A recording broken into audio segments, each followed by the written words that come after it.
নিজেদের নিজস্ব দুর্গ কাঁপিয়ে অস্ট্রেলিয়ার মাটিতে অস্ট্রেলিয়াকে টেস্টে গুড়িয়ে দিল বাংলাদেশ, তাও জেসে জয় নয়, রীতিমতো দাপট দেখিয়ে স্বাগতিকদের 9 উইকেটের বড় ব্যবধানে হারিয়েছে টাইগাররা। পুরো টেস্টে টানা 11টি সেশন অস্ট্রেলিয়ার মতো বিশ্বসেরা দলকে একচ্ছত্রভাবে ডমিনেট করে এই ঐতিহাসিক ট্রায়াম্ফ ছিনিয়ে এনেছে বাংলাদেশ।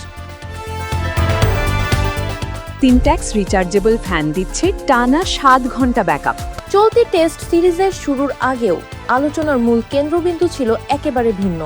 আন্তর্জাতিক টেস্ট র্যাঙ্কিংয়ের শীর্ষ দল অস্ট্রেলিয়ার বিপক্ষে 9 নম্বরে থাকা বাংলাদেশ আদৌ ম্যাচটি তৃতীয় দিনে নিয়ে যেতে পারবে কিনা তা নিয়ে ছিল যত সংশয় ও সমীকরণ। কিন্তু সব পূর্বাভাস আর শঙ্কাকে উড়িয়ে দিয়ে মাঠের পারফরমেন্সের ইতিহাস নতুন করে লিখল মুশফিক মিরাজদের বাংলাদেশ।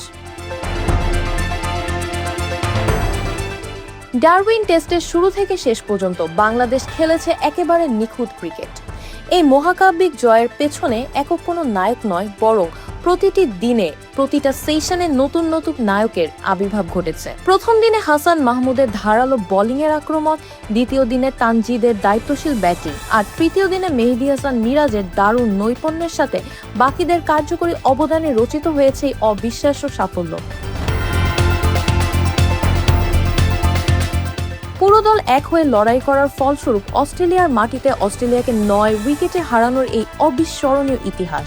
আর 2 ইনিংস মিলিয়ে একাই 9টি গুরুত্বপূর্ণ উইকেট শিকার করে ম্যাচ সেরা খেলোয়াড় হিসেবে নির্বাচিত হয়েছেন পেসার হাসান মাহমুদ।